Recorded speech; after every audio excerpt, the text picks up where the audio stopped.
Yeah, hello Manoj. Hello, hi Ashutosh. Yeah, chalo, let us start. So, good evening, guys.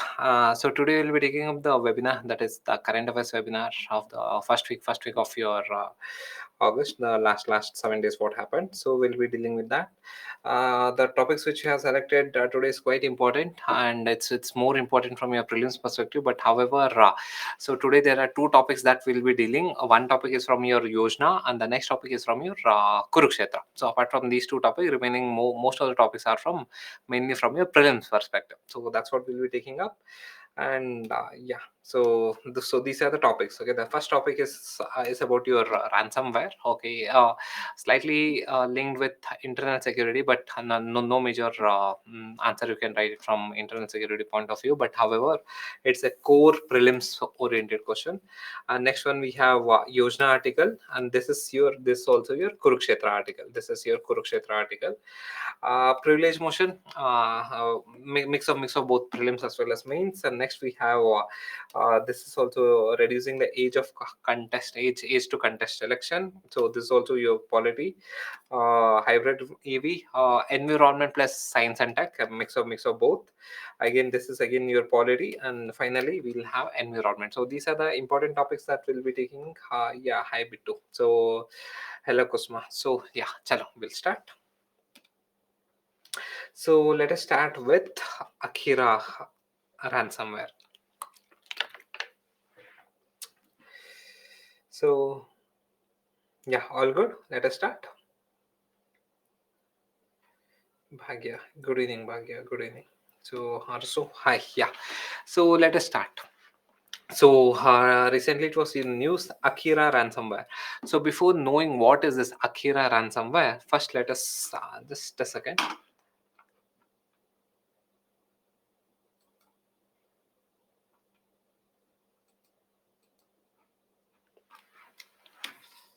Yeah, sorry. So before taking up this topic, that is Akira ransomware, first let us decipher what is a ransomware. First let us understand what's a ransomware, and then we'll see what exactly is this Akira ransomware. So ransomware is nothing but, you can consider ransomware to be one kind of virus, but not exactly your computer virus. It's something different. So ransomware is nothing but your malware. What is this malware? Malware is nothing but your malicious software, the software which is not good. That is your malware. Malicious plus software is nothing but your malware. So malware is nothing but a very bad software which has some bad impacts on your computer as well as on you. So that is the meaning of your malware. So ransomware is one type of your malware. What does this malware do, or say what does this ransomware do? So basically this ransomware, the what do you mean by ransom? Ransom is nothing but demanding something by forcing or say through coercion. That is your ransom. So ransomware is nothing but a malware. What it does is basically it encrypts all your computer files. It considered to be in layman's term virus, but technically it's not virus. So it's kind of a yeah, technically layman's term it's virus, but technically it's a malware. So it's a malware. What it does is it enters your computer, it encrypts all your files. It encrypts in the sense it puts some lock, and it encrypts all your files, and basically you cannot open or say access that files. In order to access that file, what it does is this malicious software or this malware, what it does is it demands some money, it demands some ransom. That this entire concept is nothing but your ransomware. I'll again reiterate it. Ransomware is nothing but a normal malware. Okay, malware is nothing but a malicious software, or software which is very bad, which has very bad impacts on your computer, also on you also. So that is your malware.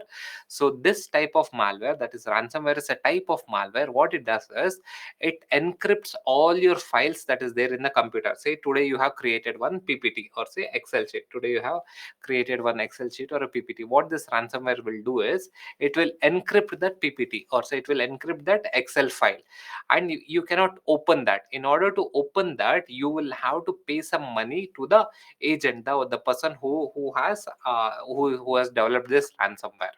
So this is the meaning of your ransomware. I hope this is clear, right? So this is basically ransomware. What topic is this? Yeah, see, this part of your internal security, cyber security, but not completely your GS3 cyber security, but whereas more tilted towards your prelims. So what are the types of your ransomware? Broadly, there are three important types of your ransomware. What is this? The first one is locker. That is locker ransomware. Ransomware, you got it right. So ransomware is nothing but a software, a malicious software, malware.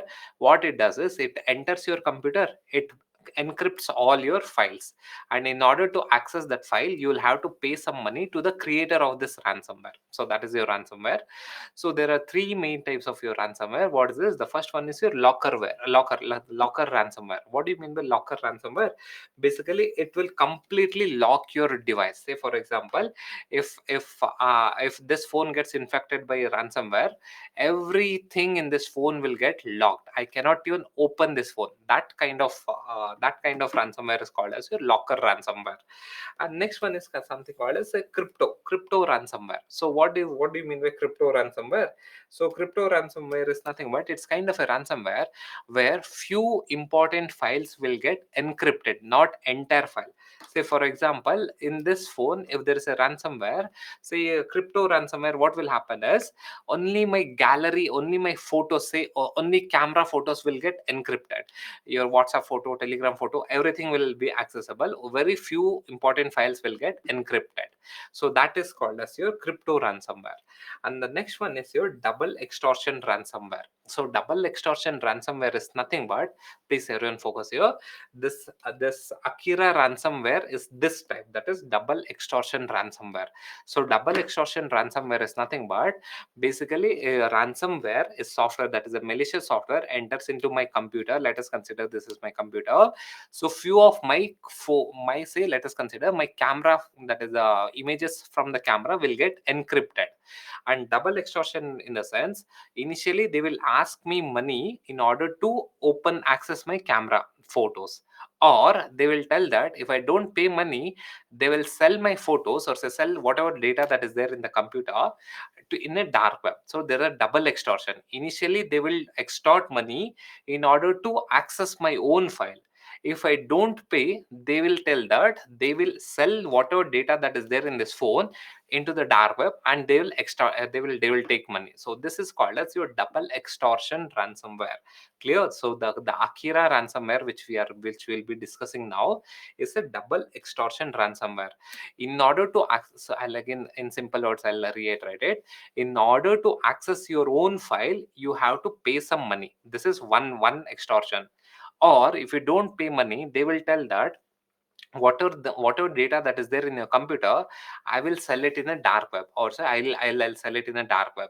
So again, if you don't want me to sell it in the dark web, give me money. So there are double extortion. So this is your double extortion ransomware. Clear? So now let us consider, I hope this is clear, right? What is ransomware? Bhavya, decryption key is provided after giving ransom. Exactly. So once we pay the money, so they will give the decryption key. But in general, it doesn't happen at all. Say if my phone, hypothetically assuming that if my phone gets infected by ransomware, any kind of ransomware, even if I pay money, 99% they will not give me the key to decrypt it. So usually it doesn't happen, Bhavya. Okay. So I'll tell what is this. Next, let us see what is this Akira ransomware. So Akira ransomware is nothing but a recent. Oh, it only started in March, but nowadays it has become very prevalent in your IT companies, not among the normal individuals. Usually in your IT companies, Akira ransomware is prevalent, and it is creating big havoc in many of your Indian IT companies. So what is this Akira ransomware?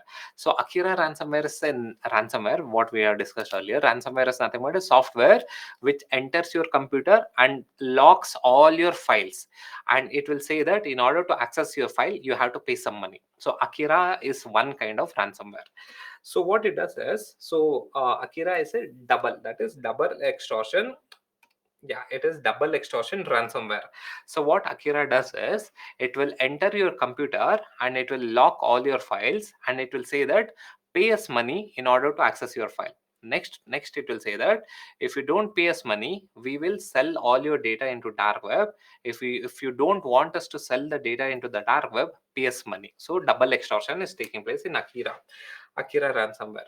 And how does Akira ransomware work? Okay, what is the modus operandi of Akira ransomware? So how does Akira ransomware enter into this computer?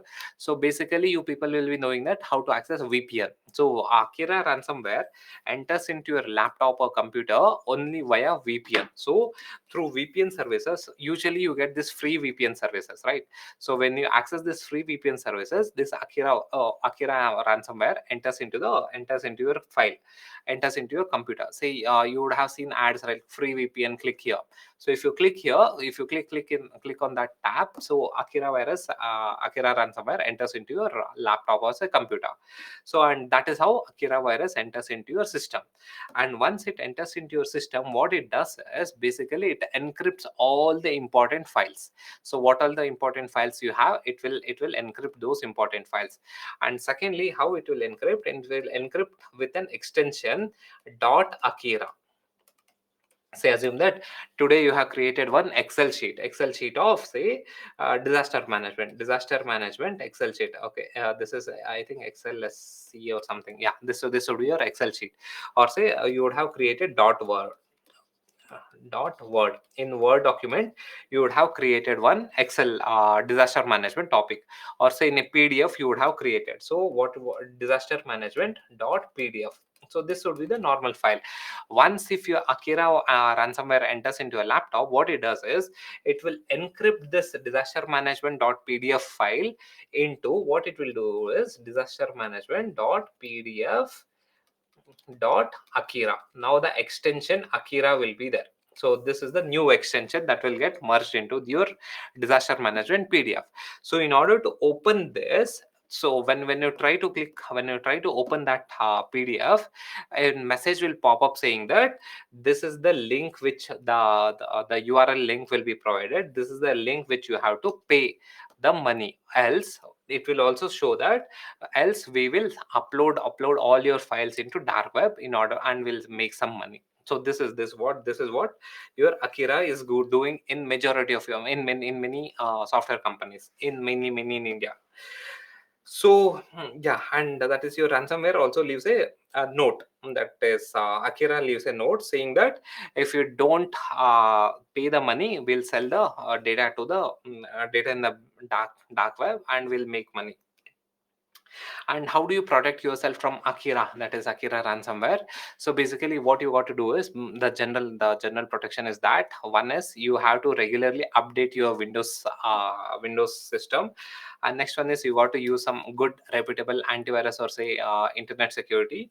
And next one is you have to back up your files on regular basis. And finally, you should be very careful by opening in while opening any unknown links, mainly from your internet or say any of your VPN service provider. Don't open any of the unknown links. So these are the ways to manage Akira or say any of the ransomware.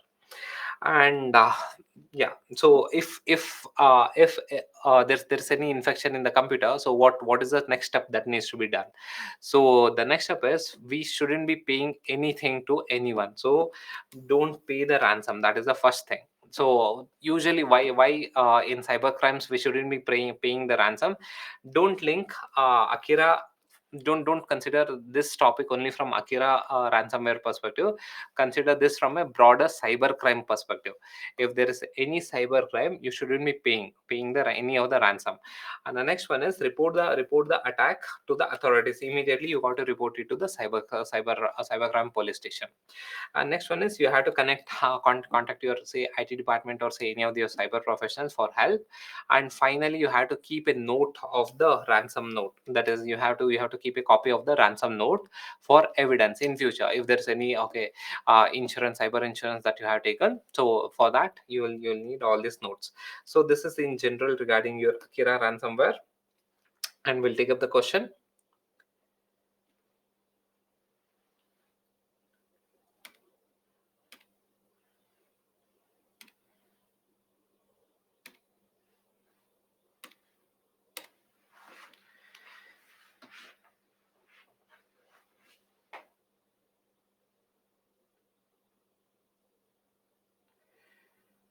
Abhishek, basically what happens if there is any Akira ransomware that enters into your computer, all the files will get encrypted. Say, assume that today you have created a file of disastermanagement.pdf. It will get encrypted into disastermanagement.pdf.akira. So yeah, good.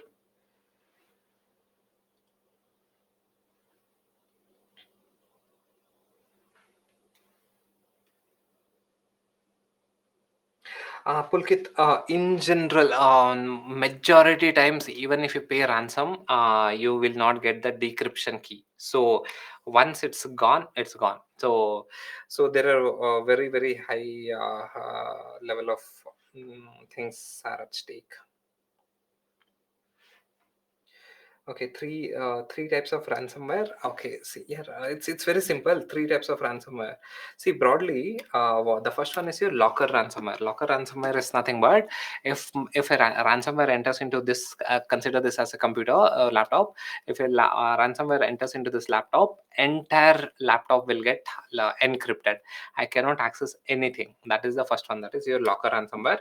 And next one is secure. Okay, crypto ransomware is nothing but only few files will get encrypted. Say for example, the images of the camera, only that files will get encrypted.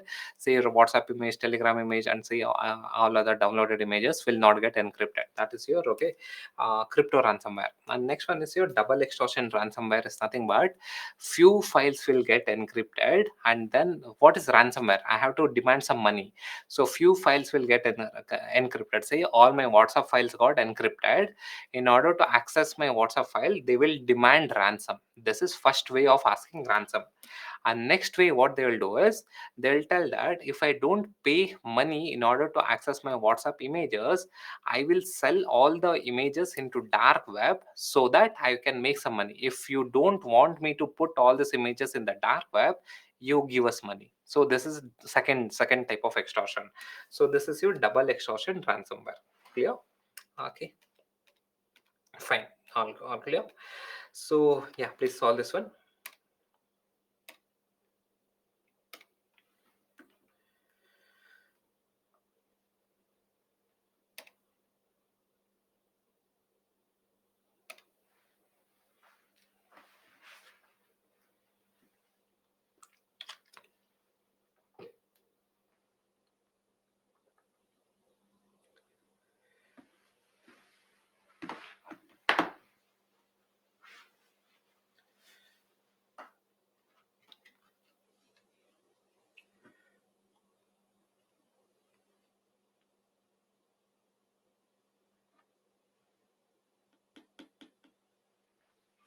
Yeah, so C is the answer. Yeah, good. All good. Nice.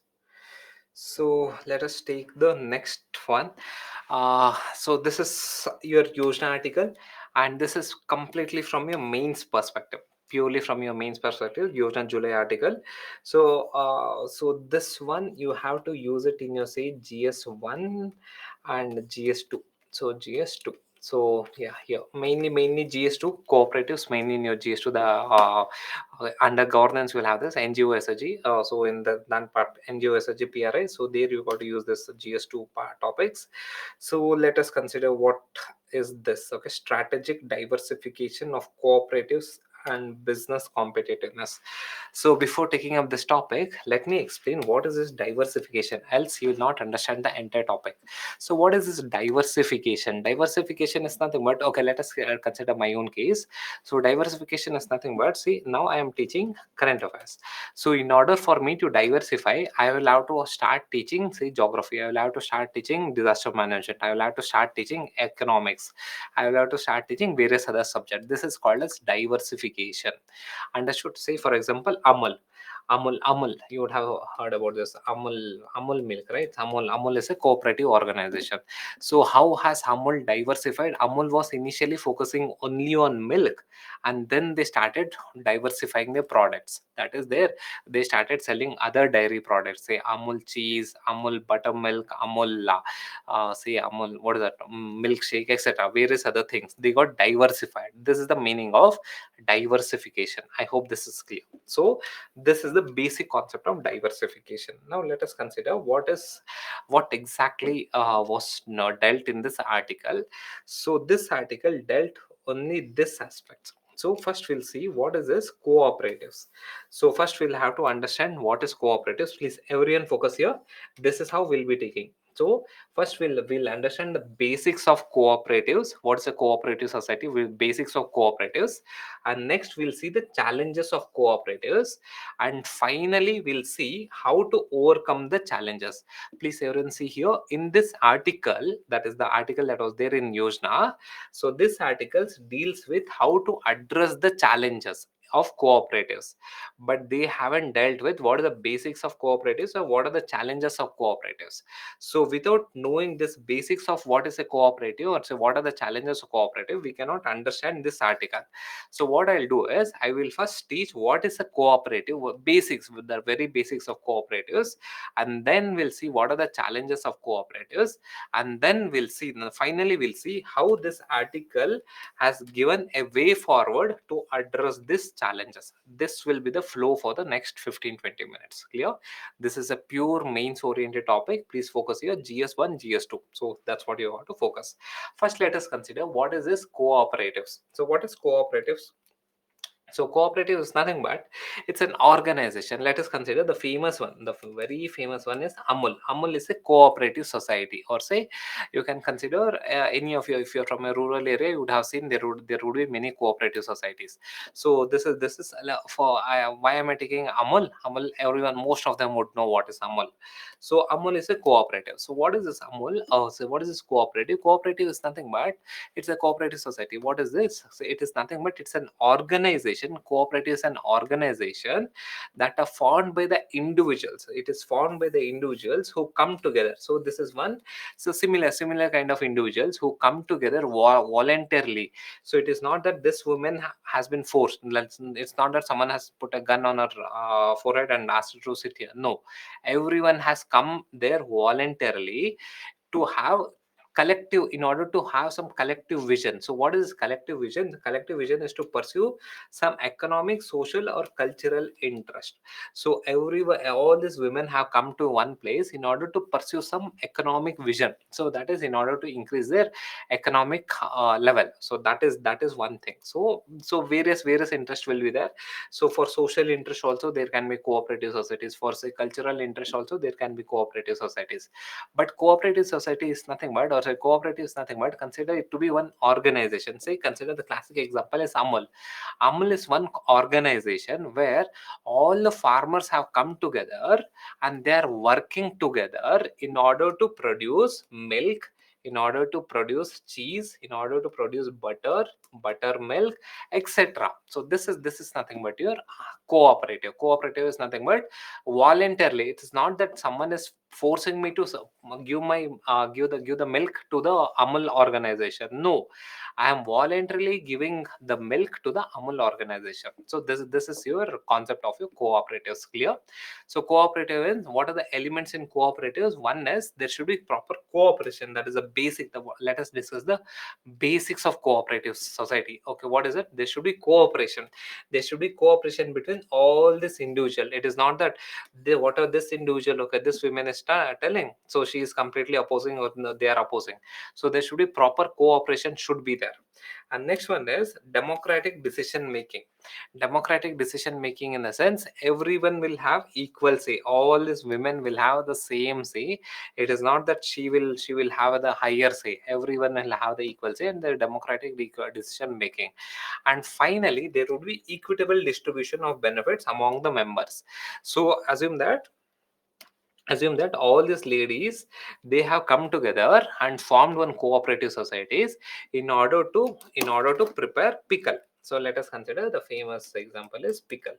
So here, in order to prepare pickle, all these ladies have come together and established one cooperative societies. Here the decision making will be democratic. That is, it's not that one lady will rule it. No, it would be democratic. And secondly, whatever benefit that comes from this pickle manufacturing, whatever they doing, so that benefit will be distributed equally. It is not that say one individual will take a lot of share or lot of profit. That will not happen. So this is called as, this is the basics of cooperatives. Cooperatives is nothing but every individuals will come together voluntarily in order to achieve some goal. The goal can be economic goal, the goal can be social goal or cultural goal, whatever it can be. So this is nothing but your cooperative. So, and these are the basic principles of your cooperative. Now let us consider what is the legal backing, or say what is the constitutional backing. So constitutional backing is nothing but, so in 19 that is in the 97th Constitutional Amendment Act 2011, almost say 12-13 years ago. So in 2011, so 97th Constitutional Amendment Act was brought in. So what were the amendments that was done by this 97th Constitutional Amendment Act? So the first one is under Article 19, under Article 19, Clause 1, Subclause C. So what was added? So a new point was added, that is right to form cooperative societies. So you know this Article 19, right? Article 19 is nothing but freedom of movement, freedom to form association. So Article 19(1)(c) was freedom to form association was there, but the freedom to form cooperative society was not there. So the 97th Constitutional Amendment Act, what it did was it added the word cooperative societies. Now it is your fundamental right to form a cooperative societies.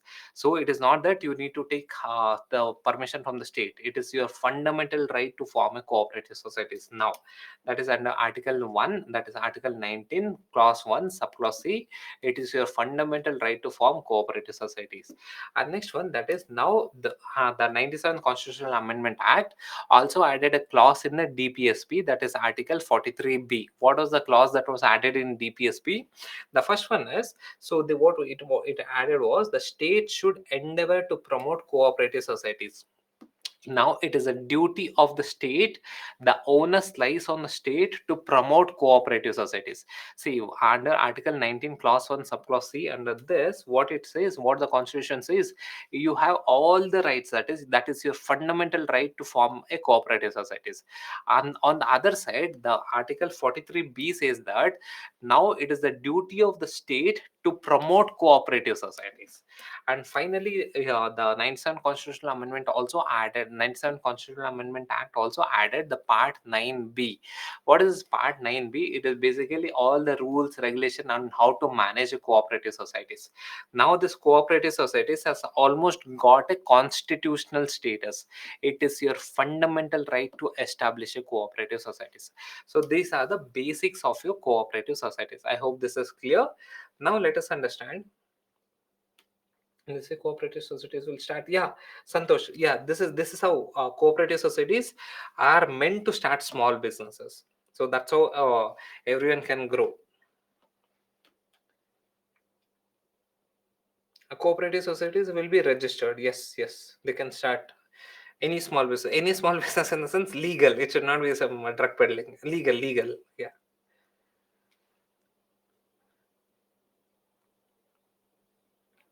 Yeah, Hitesh, what was the last point? Funding, Ahmed, the funding we'll see. We'll discuss basically how funding happens. Usually the NABARD, usually we have this NABARD, usually in rural area, NABARD gives some funds, or say your banks can give some funds, or say your cooperative banks can also give funds. So various ways are there. Okay. So now let us consider what are the challenges in cooperative societies. We have seen this is what is a cooperative society. Now let us consider what are the challenges in this cooperative societies. Cooperative, the main challenge is lack of professional management. It is not that the members over here have graduated from IMB and they know how to manage, or say establish a business and run a business. That is not possible. So that is one main issue, is that lack of professional management. If these guys they start a business of say bamboo basket, if they start a business of bamboo basket, so they will not know how to procure bamboo, or say they will not know the marketing ways, they will not know digital marketing, etc. So that is the lack of professional management. And next one is financial instability. So financial instability, someone asked like how do you manage money? Financial instability, usually banks doesn't give them loan. That is the main challenges.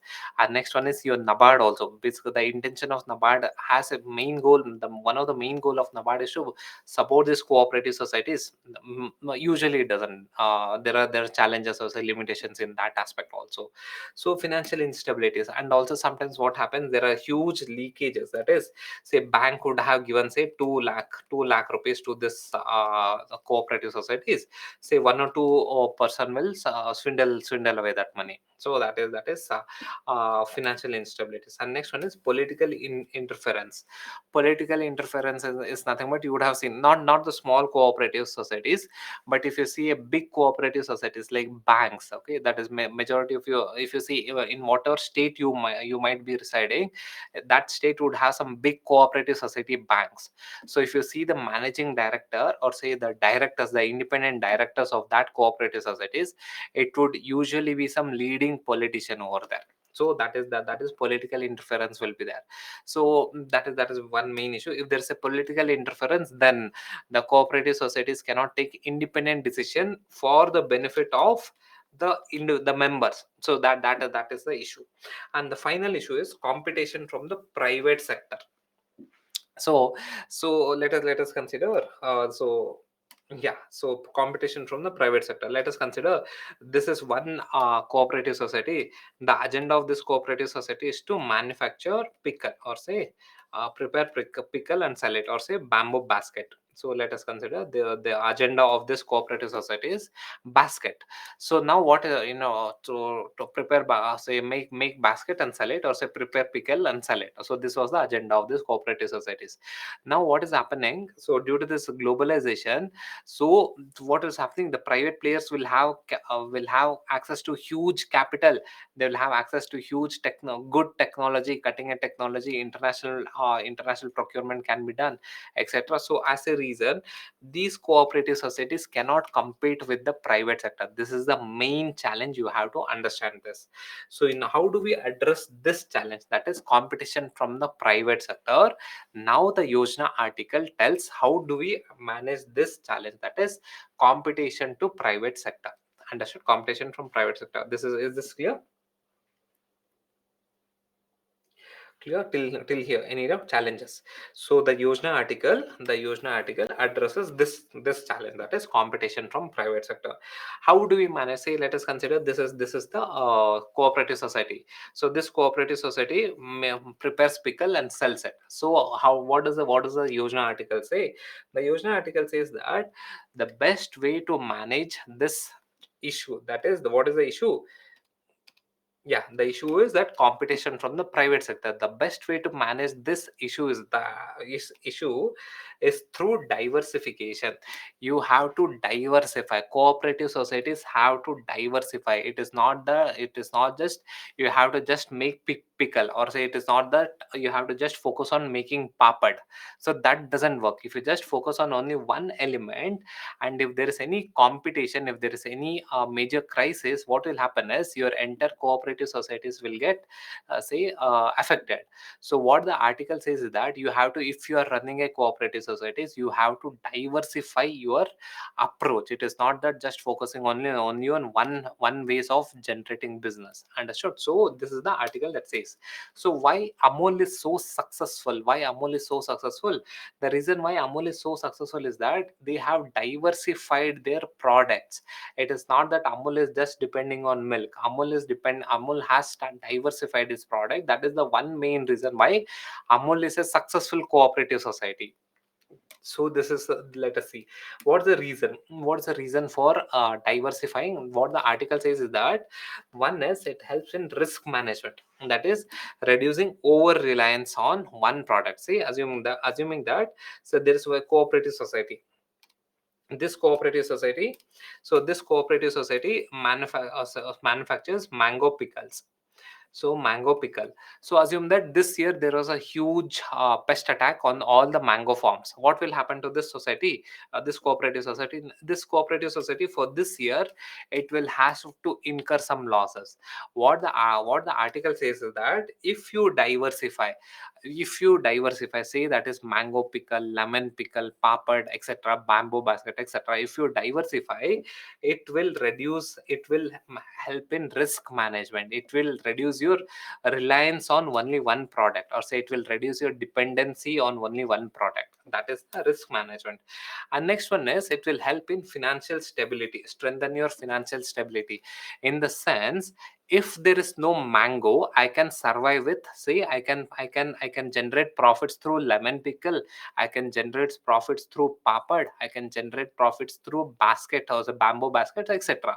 So it will strengthen my financial stability. It is not that if there is any damages to mango, or say mango crop, my entire cooperative societies will not suffer. So next one is it will enhance the members benefit. That is members benefit, in the sense, since the cooperative society will have financial stability, it will also enhance the members benefit. That is, say I, you, and many other people are member of these cooperative societies. We, rather than just focusing on mango pickle, we have started focusing on, say, lemon pickle, papad, bamboo basket, various other things. Now what will happen, our cooperative societies is very financially stable, so as a reason, every one of us will benefit. That is nothing but you're enhancing members benefit. And next one is utilizing the existing resources. See, whatever the cooperative societies that we have formed, I would have some knowledge regarding papad, you would have some knowledge regarding lemon pickle, so say some other, she would have some knowledge regarding bamboo basket, etc. So what is happening, we are utilizing the existing resources properly. So that is one thing. Or else, if everyone would have focused on, say, just preparing mango pickle, my knowledge of lemon pickle will not be utilized, your knowledge of, say, bamboo basket will not be utilized. So as a reason, if we diversify, we can utilize the resources, or say knowledge, properly. And finally, it will foster in innovation. When we start focusing on diversifying, every one of the members, that is the members in the cooperative societies, will think in a different angle. So as a reason, what will happen finally, that will lead to some innovation, or say groundbreaking innovation. So these are the reasons for diversifying. And next, how do we diversify? Again, the article unnecessarily elaborates very it is not much required, but however, I'll briefly summarize what the article says. That is the Yojana article. So basically it gives 5 steps of diversifying it. So what it tells is, first you have to set the goal. What should be the goal? Assume that I, you, and few other members have set up one cooperative societies. So the article says that first, in order to diversify our cooperative society, so what we got to do is, first is we have to set one goal. That is goal setting. And next is we have to analyze the goal. Say, assume that we as a cooperative societies, we are preparing mango pickle. So now we have to set a goal. Now the goal is, we'll have to set up one, we'll have to start moving towards papad.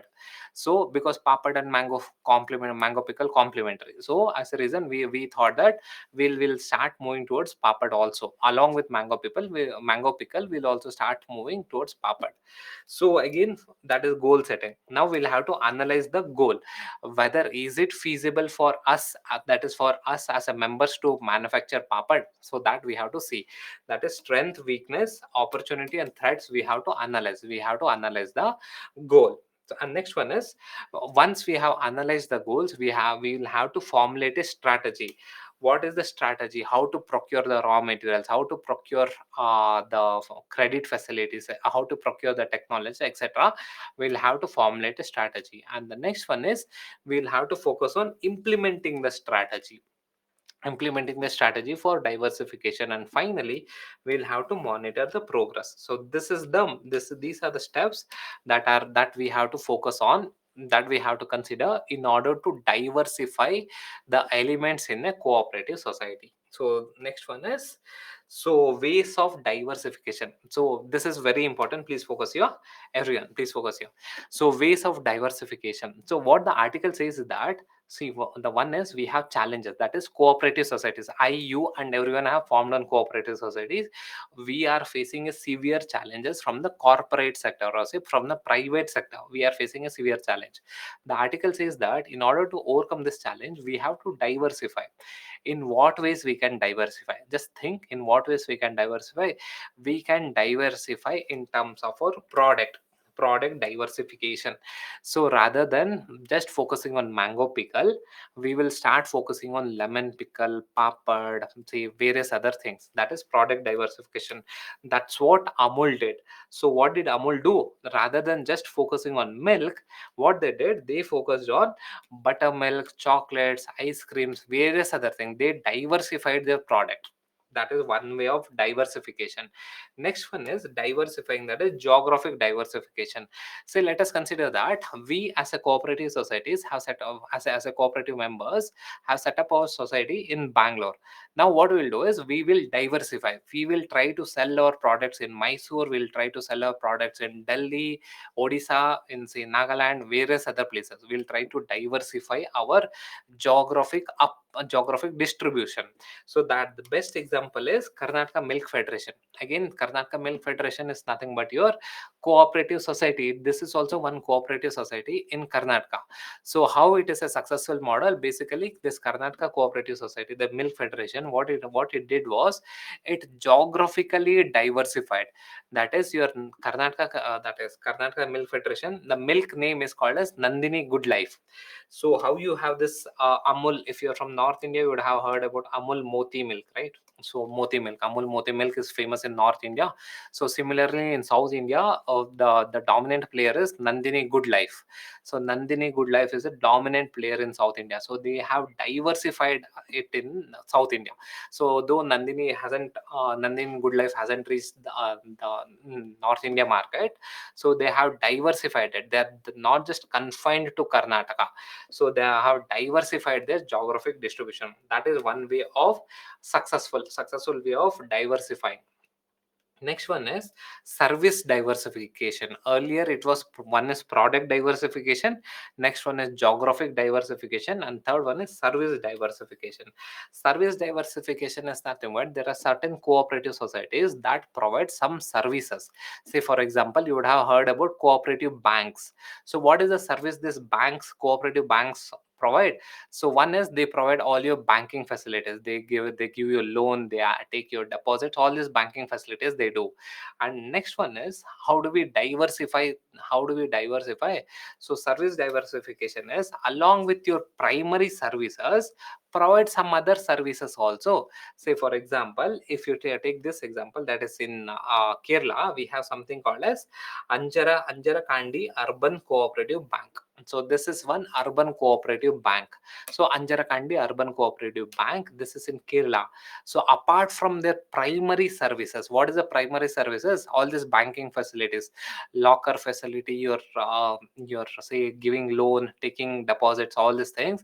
Apart from this primary facility services, they are also providing another services, that is selling coconut based product. So this is also another services they are doing. So you can either diversify your product or you can diversify your services.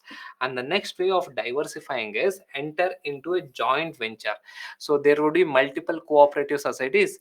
We can enter into a joint venture. Say for example, say few of us, say 100 of us have set up one cooperative societies. We are focusing on mango pickle, and say another 100 of you are have set up another cooperative societies. You guys have set up say papad cooperative societies, which manufactures papad. So we both of us can come together in a joint venture and we start manufacturing say lemon pickle or say some other element. So this is nothing but diversifying. So these are the ways of diversifying. One is you can diversify in product terms.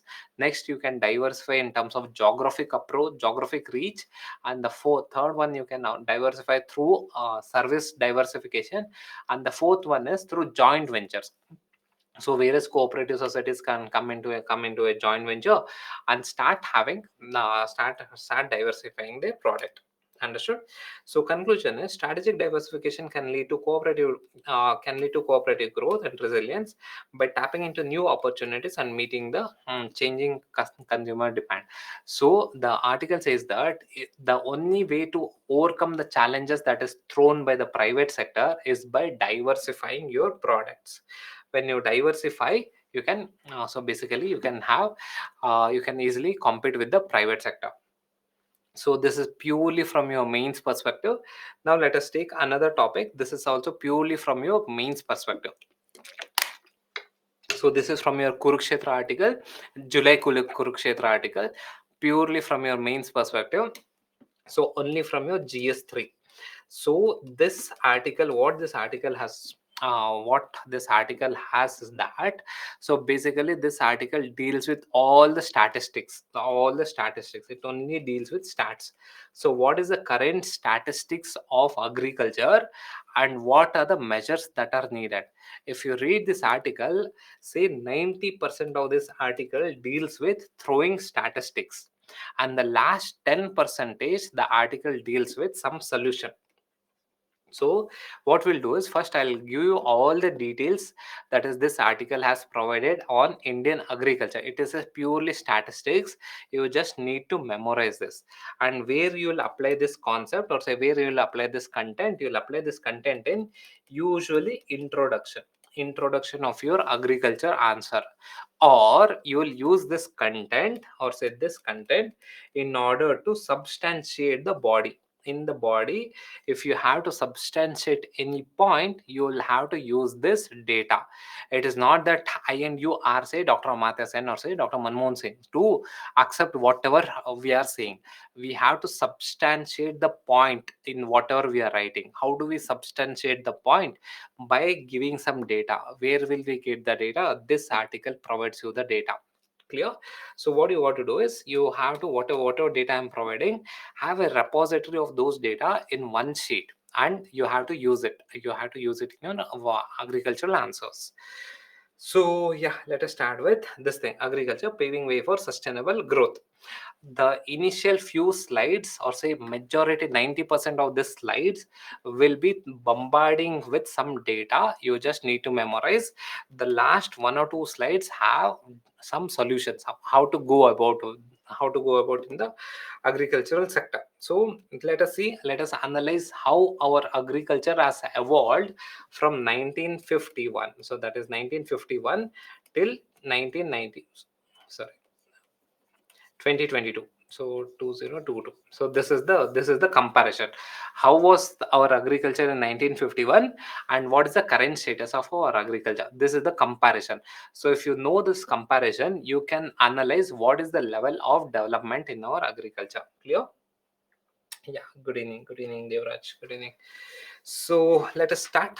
This is a Kurukshetra article. Yeah, Shreya. Okay, all clear. So this article completely deals with statistics. So what does the statistics say? So the first statistic what this article has given is that the GVA, that is the gross value added. Please everyone focus here. I'll more or less cover all the sectors. What are the three important sectors? The primary sector, secondary and tertiary. Primary is your agriculture, secondary is your industrial, and the third or the tertiary is service sector. While taking up agriculture sector, I'll also compare it so that you can get a broad idea about what is Indian agricultural status currently. Okay? So please focus here. Everyone focus here. It would be a kind of overview. So agriculture, that is the GVA, gross value added per year, that is your agricultural sector, is very less compared to your industrial sector, that is secondary, as well as your tertiary sector.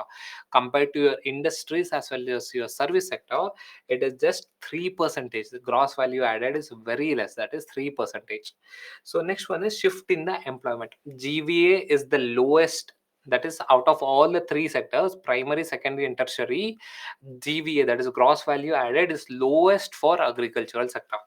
Next one is shift in the employment. This you have to consider.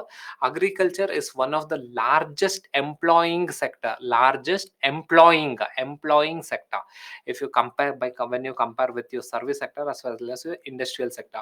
See, in during our independence, almost 70% of our workforce, if there are 100 people who are working, 70% would work in agricultural sector. Remaining 30 people would work in, say, your industrial sector or service sector. Now that was the situation during independence. Now what is the situation? Almost say 45, almost say 45, 45 people. If there are 100 workers are there, 45 workers are in your agricultural sector. So remaining 55 worker are either in your industrial sector or either in a service sector. So even today, agricultural sector is the largest employer. Agriculture sector, know this fact. Even today, agricultural sector is the largest employer. Say if there are 100 people who are working, 45 people will work in agricultural sector. Remaining these 55 people will work in both. Either they will work in industrial sector or either they will have a service. They'll be working in service sector. Got it? So next one, please jot down these data, and in the beginning write that these data should be used in the introduction or body of your answer. Next one, again, another very sad trend is that decline in the foreign exchange contribution. Say a foreign exchange contribution earlier, say during 1960s, so almost 44% of our foreign contribution, that is foreign exchanges, was from your agricultural sector. If India, please everyone focus here, if India was earning for $100, if India gets $100, $44 was from agriculture. Remaining say almost say 66, remaining $66 were from your other sectors. But 56, yeah, remaining $56 were from your private service sector or say industrial sector. Currently what is happening, if the India is assuming that if India earns $100, of this $100, just $12 is from your agriculture sector. Remaining $88 comes from either from your service sector or industrial sector. See, earlier $44 was the contribution, now it is just $12. That is, there's a huge dip in terms of foreign exchange contribution. Clear? That is from the agricultural sector. And the next one is food production. This is something very good. So food production, the overall food production in India has multiplied by almost say 6 to 7 times. So yeah, earlier we were, so during our independence we were just producing 50 million tons. That's it, only 50 million tons. Now we are producing almost say over 300 million tons, over 300. Sometimes it goes to 350 million ton also, between 300 to 350 million tons. So this is the amount of food grains that we are producing per year. During independence it was just 50, now 350, almost 350, 300 to 350. So this is a good improvement. And the next one is, so we are the largest producer, that is we are the largest producer of pulses. Again, in the entire world, India's, you know this fact, in the entire world we are the largest producers of pulses, and also we are the largest consumer of pulses. And again here, one very contrasting thing over here is that India is the largest producer of pulses, but however, India is also the largest importer of pulses. We are the largest importer of pulses also. Why is it so? Because we are the largest consumers of pulses. Clear? So this is one fact you have to know. And the next one is food production, okay, has outpaced the capacity, that is the population growth and per capita food availability. So since our food production during independence was say around 50 million ton, and now it is almost say 310. Usually it is between 310 to 350 million ton. It varies due to your rainfall. If the rainfall is very good, it goes to almost 350. If the rainfall is very bad, it comes to almost 300. So it hovers between that. So this was the situation earlier. Now the situation is almost we have breached the 300 million ton limit. So now let us come to the we have seen the food grains. Now let us come to the commercial crops. So how is India doing the doing in terms of the commercial crop? If you consider the commercial crop, so the article says that the largest production, the highest growth is seen in potato. See, commercial crop is nothing but basically the crop which I cultivate with commercial interest. It is not for my own consumption. I cultivate potato or say any other commercial crop with the intention of selling it and making some money. That is called as commercial crop. There's no rocket science in the word commercial crop. Commercial crop is nothing but I cultivate a crop with some intention of getting some extra money. That is called as commercial crop. So now let us consider the trends in commercial crop. The report says that the highest growth, that is potato, has seen the highest growth in terms of your commercial crop. And at the same time the oils, it is not to see if I have this say mustard crop is one oil seeds. It is not that I'm cultivating mustard crop only for my self consumption. No, the Punjab farmers, what they do is they cultivate mustard crops in order to sell it and make some money, so that then it becomes a commercial crop. Again, the oil seed production has increased. That is, earlier it was just 5 million ton, so now it has gone to 38 million ton. Again, here you must know that India is not the largest oil seed production, but we are one of the largest oil seed importer. We are the largest oil importer in the world. That is vegetable, that is edible oil. So we are the largest importer of edible oil also. And then let us come to the horticulture. What do you mean by horticulture? Please everyone focus here. Horticulture. क्या होता है horticulture? Horticulture is nothing but, so these are, see one more thing. So these are important technical words which you should know, because these words come in your prelims. These words come in your mains. So you should know these. What is commercial crop? What is horticulture? What is food crops? These basic things you should know. Now let us consider what is horticulture. Horticulture is nothing but your fruits, vegetable flower. So this is nothing but your horticulture. So now let us consider how India is performing in terms of horticulture.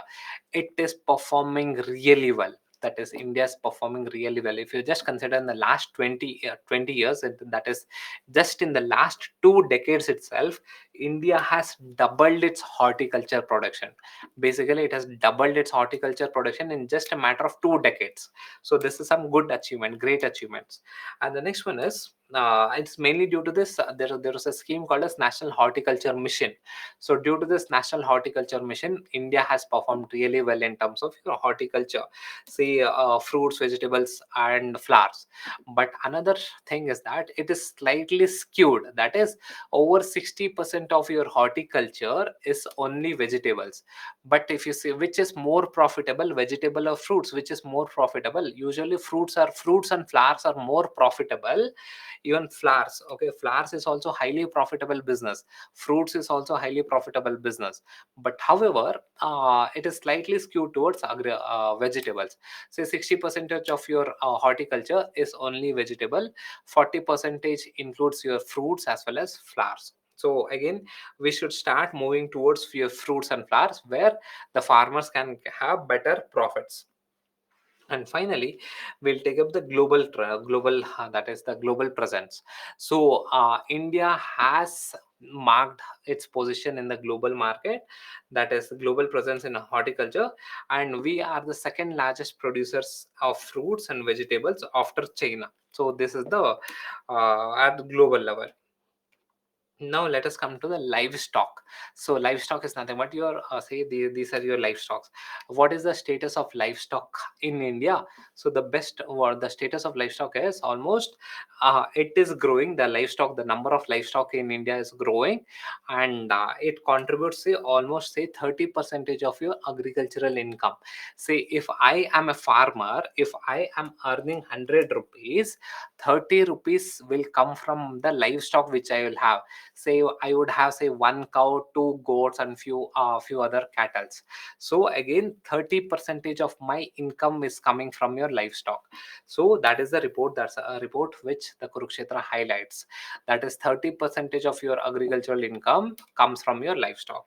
And again, India is the leading producer of milk because we have one of the largest number of livestock. So these are some of the data which the article had given. Almost 90 percentage of your article was focusing on the data. Now let us see the conclusion of the article, what the article has concluded. So basically the article says that the article has given, that is the Kurukshetra article, through bombarded all these data, and then they told that the article said that, yeah, these are current status, but in order to improve further, what we should do. So the article said that we should focus on modernizing the farm practices. So how do we modernize the farm practices? By using scientific farming, by using high yielding varieties. So basically the article said that this is the current status of our agriculture. In order to increase further, what should we do? The article said that, one, we should move towards modernizing our farms, that is using technologies, using high yielding variety seeds. So this is the one step, that is using technologies we can further increase our agricultural productivity. And next one is, the article says that we need to provide institutional credit. Institutional credit is nothing but the loans given by your bank or the loans given by your post office. So once that is called as your institutional credit. So if we give them more loan for the farmers will invest that money in the agricultural field. So as a reason, what will happen? The productivity will further go high. The article says that, one is you have to modernize the agricultural farming, and next one is you have to increase the investment into the farming. How will you increase the investment in farming? Give them loans. The article says that give loans to the farmers. If the bank gives the loan to the farmer, only then the farmer will invest the money in the agriculture, or else he or she will not invest. So that is the thing. And finally the article says that, that is, there should be proper government intervention in agricultural marketing. See, if you see the data, so majority the losses, so the big chunk of your losses in horticulture and commercial crop comes in the post harvest. Say for example, I have cultivated tomato. I harvest my tomato and I don't get proper price. So what will happen? All my tomatoes will get spoiled. So post harvest losses. So the article says that there's a big post harvest losses in India. So in order to control that, government should create some intervention, should intervene in the agricultural market and ensure that every farmer gets adequate price. That is, there should be a proper price discovery. So these are the conclusion, that is these are the suggestions that was given by the article. Next we'll take up the privilege motion.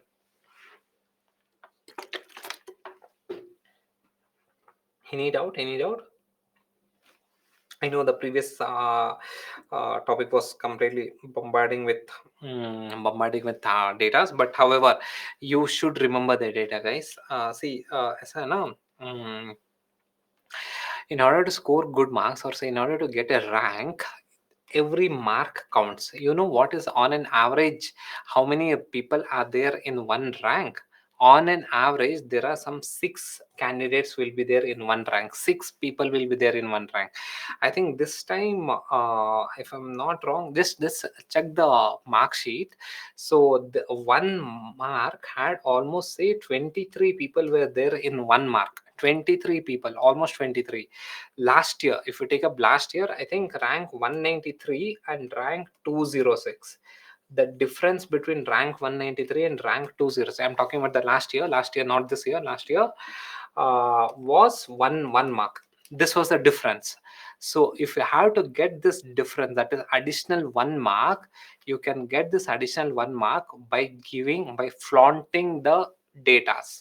So that is the reason every topper stresses on data. So you have to flaunt the data, you have to throw the data or sprinkle data in your mains paper.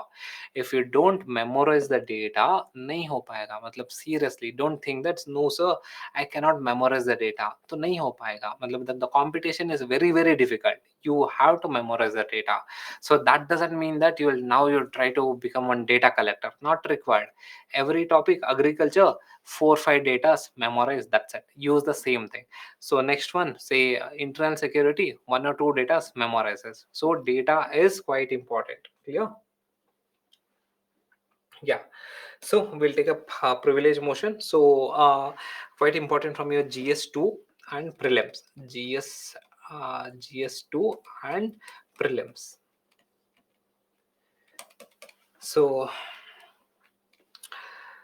let us start. So what is a privilege motion? Please everyone focus here. So what is a privilege motion?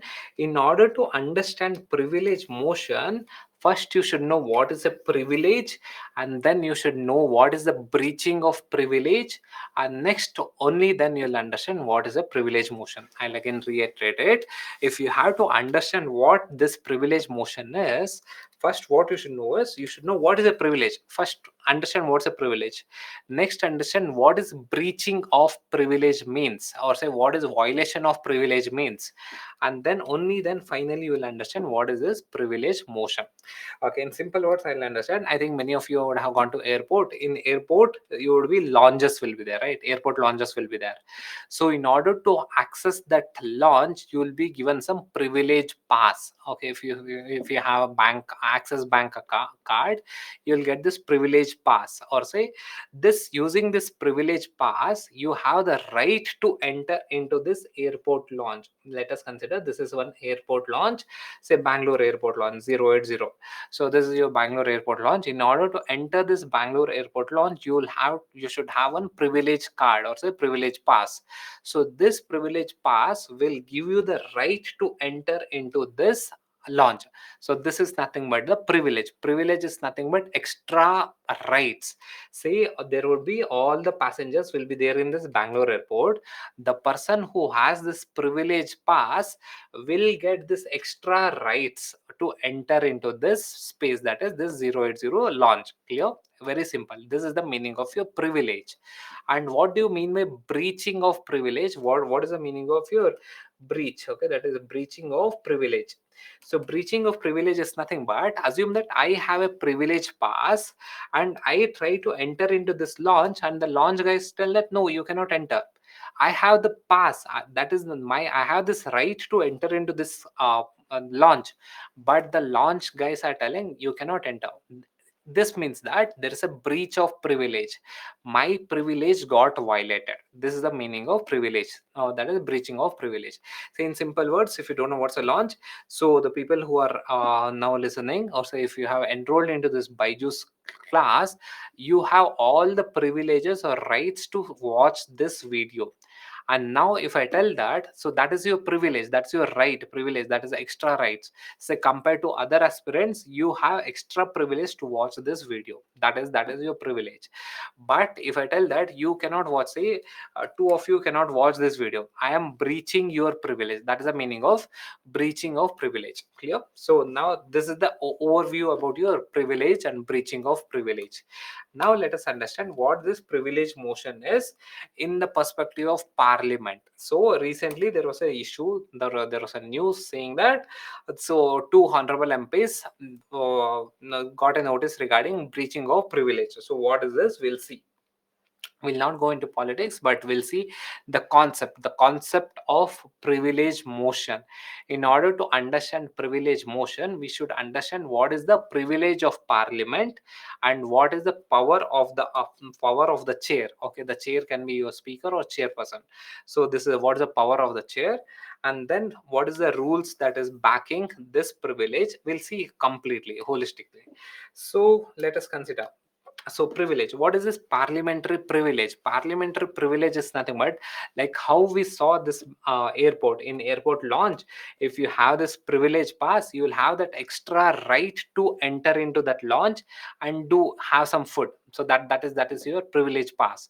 Similarly in parliament also, Parliament as one unit. Please, everyone focus here. This is where you a majority of the students will get confused.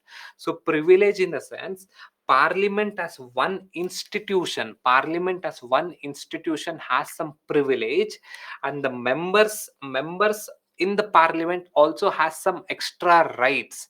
So that is called as parliamentary privilege. So Parliament as one institution, Parliament as one organization has some extra rights, and the members, that is the members of this Parliament, will also have some extra rights. So this is called as parliamentary privileges. Understood? Clear? So why voice is not clear? Am I audible? Voice isn't clear? Joshua, voice is clear, yeah, audible, no? Okay, yeah. So please, come back here.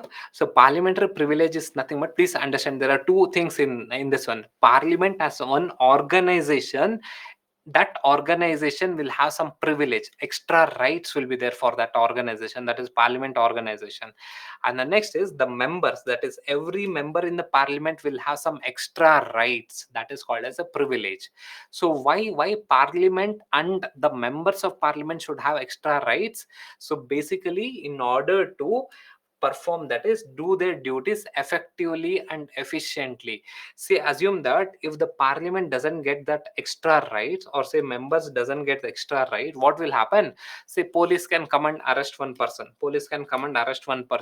and take them away, so they cannot perform their rights. And if they fear that, if the Parliament members fear that if they tell anything in the Parliament, tomorrow police will come and arrest me, so what will happen? The parliamentarians cannot debate properly. So as a reason, in order to ensure that there is a proper freedom of speech and they can do their duty properly, the Parliament as the organization has some extra powers, or say extra rights. The members of the Parliament has some extra rights. This is called as parliamentary privileges. So who has told that Parliament should get this extra rights, or say member has should get extra right? Basically, Constitution, that is Indian Constitution, has given them the rights. Under Article 105, we have parliamentary privileges. Under Article 194, what do we have in Article 194?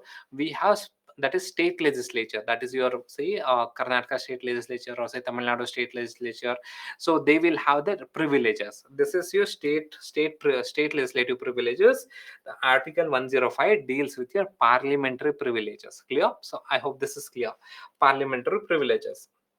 Now let us understand the basics, how these parliamentary privileges are exercised, how these parliamentary privileges are exercised. The first one is Parliament's authority. See, parliamentary privilege is nothing but the extra right the Parliament and the members in the Parliament can exercise. That is called as parliamentary privileges. Who will exercise it? Your tomorrow Supreme Court will not come and tell, acha, this is your privilege. Tomorrow government will not come and tell, acha, this is the privilege for Parliament. No, who is the one who will exercise that privilege? Parliament itself has the right. There is no one determining that this is your privilege. There's no entity in this land that will determine what is a parliamentary privilege. What is the privilege of MP? Who will determine? Parliament itself will determine what its privilege is. Got it? Supreme Court cannot determine, government of India cannot determine, no one can determine. Who can determine what is the extra right of one MP? Who can determine? Parliament itself will determine. That is the Parliament's authority.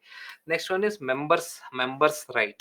So what is parliamentary privileges? We have seen earlier there are two concepts in parliamentary privileges. One is Parliament organization. Parliament as one organization will have some extra privileges, and member MP in that Parliament will have some extra privileges. Members will also have some extra privileges. So what is this? A house, that is like a house member, can raise breach of privilege to breach of privilege concerns with the presiding officer. This is the extra privileges. Assume that one MP has this extra right, he or she is not able to access that right. Whom will that MP go and complain? That MP will complain to the chair, that it can be chairman or speaker. This is the basics. It's clear. See here, this MP has some extra rights. Say another, this MP did not allow this MP to speak, so this MP's extra right got violated. So this MP will now come and complain to the chair. So now the chair will decide what this MP did was right or wrong. Clear? Or the chair can send this complaint to a privileges committee. So this privilege committee will determine whether the action done by this MP is right or wrong. Clear? So this is how things work regarding parliamentary privileges. Understood? Yeah. Now let us see the privilege, that is understanding the privilege motion. So what is the meaning of privilege motion? Please everyone focus here. Let us hypothetically assuming that there was this MP was there, this MP was there. So this MP was sitting quietly, or say we'll take a yeah, this MP was sitting quietly, but this MP when he was delivering his speech, this MP made some noise. As a reason, this MP, this is, let us consider this is MP A, this is MP B. When MP A was making some delivering some speech, MP B, so this MP created some issue. As a reason, this MP A could not deliver his speech. So what is happening? There is a breach in the privilege. This MP has a privilege, this MP has a right to deliver the speech. Now the another MP has breached this privilege. So what will happen? This MP will move one petition, or say move one motion. So this is called as this complaint. So move a motion to the chair, that is chair, it can be speaker or it can be chairman in Rajya Sabha. This MP will move a motion in the move a motion saying that my privilege has breached. So in order to, what do you mean by privilege motion? Privilege motion is nothing but complaining to the chair saying that my privilege has breached. So this MP will complain to the chairman, or say chairperson of Rajya Sabha, or in Lok Sabha it can be speaker. So what will happen is that MP will move a complaint saying that my privilege has been breached. So this moving of this complaint is nothing but your privilege motion. Now what this chair will do, the chair can either take a decision on this MP, or the chairperson can sends and pass this complaint to a privilege committee. Clear? So this is privilege committee. Now the privilege committee will determine whether the action done by MPB is right or wrong, whether the action done by MPB, did he really breach the right of MPA or not. It will analyze and give a report. Clear? So this is your privilege motion. And role of the speaker. So role of the speaker or chairperson, see, please understand here, this MP, when this MP complains to the chairperson can either accept the complaint or reject the complaint, or the chairperson can accept the complaint and pass the complaint to a privilege committee. Clear? So there are three options for the chairperson. The chairperson can accept the complaint. Accept the complaint is nothing but accept the privilege motion, or the chairperson can reject the privilege motion, or the chairperson can send this complaint to a privilege committee. And what is there in this privilege committee? Who are these privilege committee members? These privilege committee members are 10 members. Okay, 10 members from Rajya Sabha, or if there's a privilege committee for Lok Sabha, 15 members of Lok Sabha would form one privilege committee. Understood? So this is your privilege committee. So that is 10%, 10 member panel for Rajya Sabha, and Lok Sabha there will be 15 member panel. The chairperson, assume that hypothetically assuming that I'm a MP, my privilege got breached. What I'll do is I'll complain to the speaker. So this complaint is nothing but privilege motion. So the speaker can either reject my privilege motion, or accept my privilege motion, or pass it on to the privilege committee. Next the privilege committee will decide. Or the next case is suo moto. Powers are there for the suo moto powers are there for the speaker. Please everyone focus here. Assuming that this is MPA, this is MPB, this MPB is not allowing MPA to speak. MPA is not complaining also, even then the chairperson can take action against MPB, saying that you are breaching the privilege of MPA. Clear? So this is suo motu action.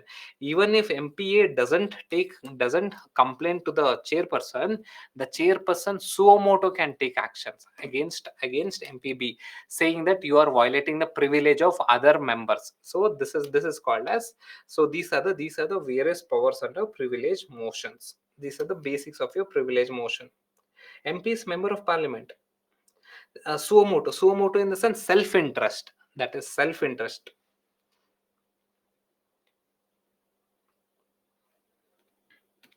Yeah. Nitish, Raghav Chadda, Honorable MP Raghav Chadda, matlab bit political here. No, let us not go into political things. Let us stick to the concept, that is privilege motion.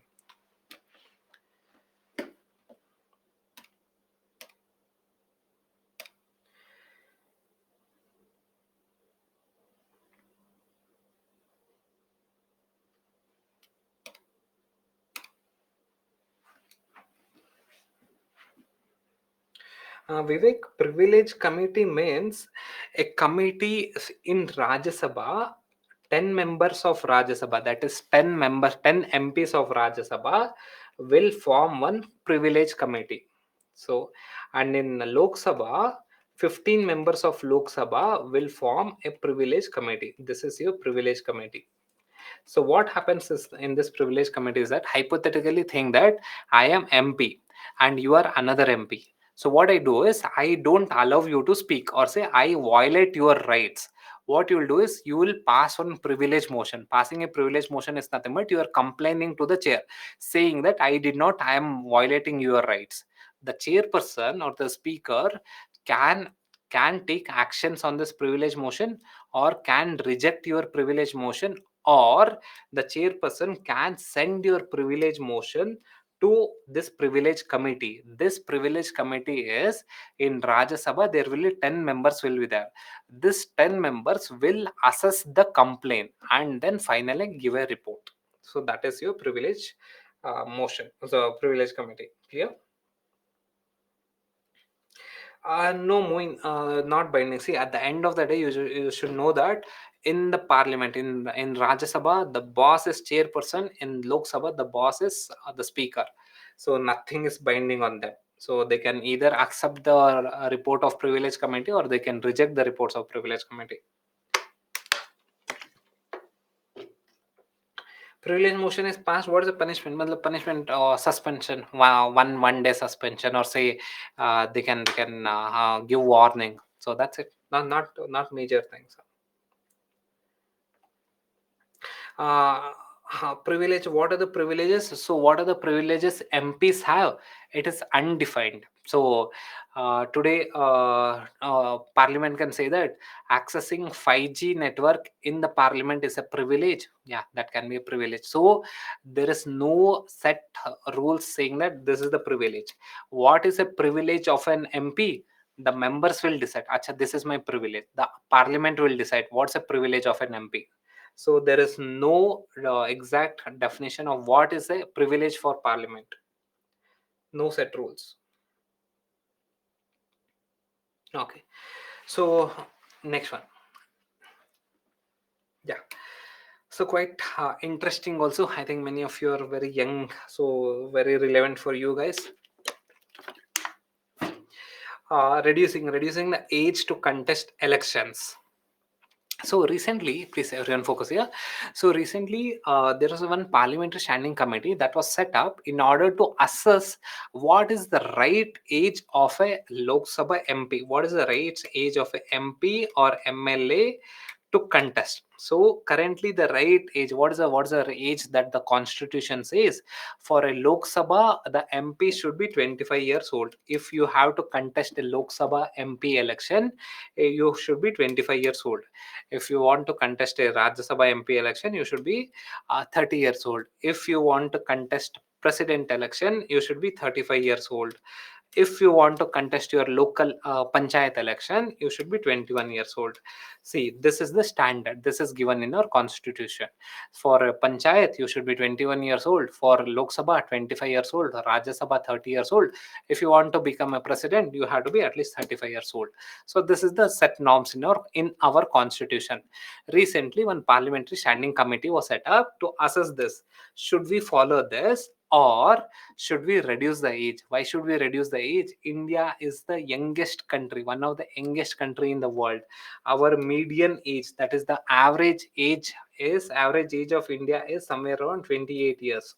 So majority of, almost say 60, almost 64 percentage of India is in the working age group. In the sense, 64 percentage of Indian population, may 64 percentage of Indian population are in the working age group. That is, everyone are very young. So should we follow this rules or not? So this was the question, and the parliamentary committee so analyzed every country. So various other international practices were analyzed and gave a report. The report said that we should reduce the age. It is not that for Lok Sabha MP 25 years should not be the criteria. We have to reduce it. For a Rajya Sabha, 30 years should not be the criteria. We have to reduce it. So the parliamentary committee said that it is better we reduce it, because in India, many of them are in the in the early 20s. That is very young. That is, India's average median age is around 28. So it is some 27.5 or 6. On an average, it's 28. So as a reason, the parliamentary committee said that it is okay if we reduce the age. There are say even in the international practices also, the average, that is 18 years, is considered as a age to contest election. So there's nothing wrong.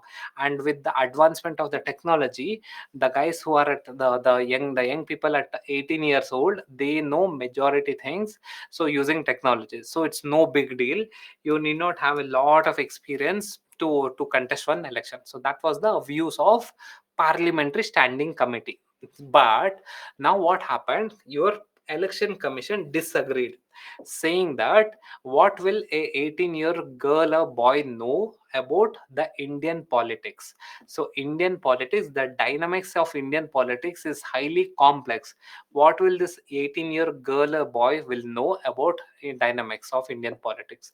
Secondly, your election commission told that they will be used as a pseudo candidate in the sense, your father, maybe father will be a minister. So in order to have one more candidate, they will pitch in daughter, or say they will pitch in their son, who has just turned 18 years old. So the daughter or son will act as a dummy candidate. So the powerful candidate will be the minister. In order to have more seats, they will pitch in their daughters or say sons. So the sons and daughters will virtually be a dummy candidate. So as a reason, election commission told that no, let us stick with the original thing, that is, say 25 years old and 30 years old.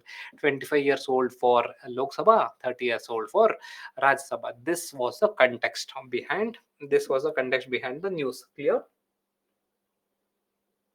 Any doubt till here? Understood? Yeah. Now let us analyze from UPSC perspective. Good, Shreya. Okay. Uh, okay. So now let us analyze from UPSC perspective. What is this? So this is the current minimum age to contest election. Article 80 says that for Rajya Sabha, 30 years. For Lok Sabha, 25 years. For MLA election, this is your MLA election. For MLA election, 25 years. For your panchayat, it is 21 years. For president, 35 years. So all these things are told in the constitution. So now let us see. Now, what is your opinion? Should we reduce the age to contest election? So there are both pros and cons. We cannot completely neglect it. There are both pros and cons. What are the arguments in favor of reducing the age? What are the arguments? So the first important argument is the first important argument is that 18-year-old, if you are 18-year-old, you can elect your MP, or say you can elect your prime minister also. But why can't you yourself contest? When you know whom to elect, who will run this country, why can't you yourself contest the elections? So that is the first thing, first argument. Young people, they already know they are eligible for voting. If you are eligible for voting, it shows that you are sensible enough to select, should I vote for this person or this person? If you are sensible enough to select the person who will be running this country, so you, it also shows that you are sensible enough to you yourself run this country. So that is the first argument. And the next argument is that globally, if you see Canada and many of your hmm, North European countries, the Sweden, Norway, and those countries, many the practices, this, that is the 18-year-old practice, that is contesting at 18-year-old, is very well accepted, and it has also given some good results also. Next one is youth representatives in the government. If there are youth representative, assume that we have a minister at 20 years old, or say 21 years old, or he or she will have better understanding about what a girl, what a 21-year-old girl would face in the public. When a girl, or say of 21-year-old, becomes a minister, she will have better understanding about what her cohort will be facing in the public. So better rules can be made. And now that we know that the mean age is 28 years old of in India, so it is better we have young ministers, not very old ministers. So these are the arguments for reducing the age to contest elections. But however, there are arguments which goes against this, that is, we need not reduce the age, that is, to contest election. What are these arguments? So this arguments is given by election commission. So what are these arguments? That is, the election commission says that 18-year-old kid, or say girl or boy, will not have enough maturity to understand the political dynamics in India. And the next one is, they will that the 18-year-old girl or boy will usually become a dummy candidate for their parents. So that is next argument. And next one is, could lead to, yeah, that is the case, reducing the age could lead to decrease in the quality of representation. That is, 18-year-old person speaking in the parliament vis-a-vis a well matured 40-year-old or 50-year-old person speaking in the parliament, it shows the quality differences in terms of representation. And the next one is, it could be difficult for 18-year-old to raise funds to necessary to run an office. And we all know that running an election is a costly affair. It is not like a cup of tea where anyone can stand for an contest in an election. So in order to contest an election, it is a costly affair.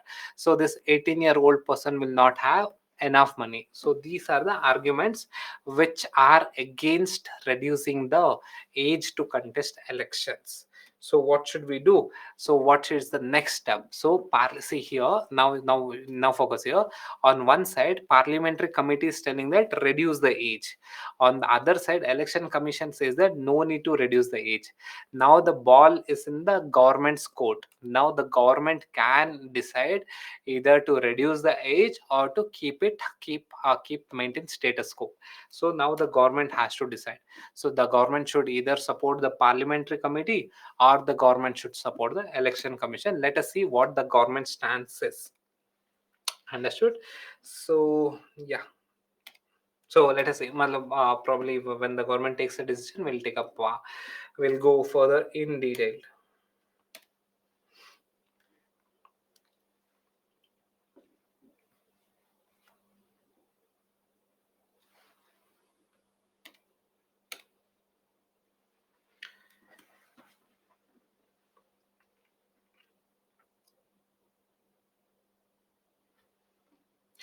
Sort of second argument is that uh, that is, if a person who is at 18 years old, if they contest, they will usually be a dummy candidate. Say for example, hypothetically assuming that I'm a powerful minister, or say I'm a powerful political entity in my state, Karnataka. So what I do is, in order to get more seat, I have more clout. In the sense, people accept me a lot. So what I'll do is, I will I will pitch in my one son and one daughter. My son is, say, hypothetical, as a hypothetical example, my son is 18 years old and my daughter is 19 years old. I'll pitch them both. So they will be my dummy candidates, because I am the most powerful person. So I'll pitch them my son and daughter. So I'll pitch them. So they will act as a dummy candidate. But in reality, are they representing their voice? No. They are my proxies. They are. So what election commission tells is that, so if we allow, say, 18 years old to contest election, usually they will be their proxy, they will be a dummy candidate. See, now you assume that there's a 25-year-old girl vis-a-vis 18-year-old girl who tends to listen to their parents properly. So usually this 18-year-old girl or boy would listen to their parents, and there's high chances that this 18-year-old girl or boy would become a dummy candidate. But whereas a 25-year-old girl or boy can can show some nerves and contest their parents also. So the chances are very less for a 25-year-old person, whereas the chances are very high for a 18-year person to become a dummy candidate. Dummy candidate in the sense, proxy candidate. They don't have the real power. The I will be the one who will be telling what to do. So yeah, that is your proxy candidate. Yeah. Okay. Yeah, like panchayat. Yeah, sarpanch pati. So pulkit. That's not panchayat pati. Yeah, sarpanch pati. Yeah, panchayat pati. ठीक है. Okay, fine. Next one we'll take up with hybrid EV, a solution okay for economically developing countries. Car enthusiastic. So you can focus on this, and this is from your GS3 environment topic. So please focus here, everyone. So nowadays there's a concept of hybrid EVs gaining more traction. This is not something new, but in the recent times in India, it is gaining more traction, more attraction towards hybrid EV. You would have heard about EV, electric vehicle. So since, say, last, say, 4 5 years, when government launched this FAME scheme, FAME, so there was a huge momentum towards electric vehicle. Government was pushing electric vehicle, but many people did not accept electric vehicle for various reason. We'll see to it what is the various reason. So as a reason, nowadays there's a more traction, that is, many companies are moving towards this hybrid EV. This is the context.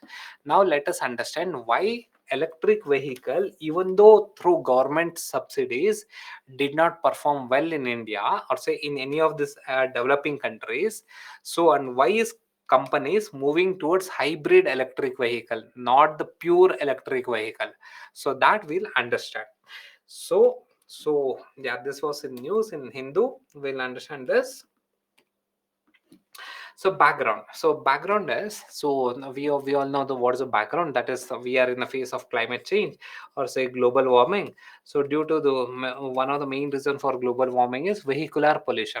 So in order to control vehicular pollution, what is the best way? The best way is we should use electric vehicle. So this is the context. So in order to promote electric vehicle, government of India had launched fame scheme, fame scheme. So even then, the electric vehicle didn't pick up, so didn't get main more attraction in India, or say across the world. Many developing countries also did not adopt electric vehicle. What is the reason? Why the adoption for electric vehicle is very poor? The main reason is lack of infrastructure.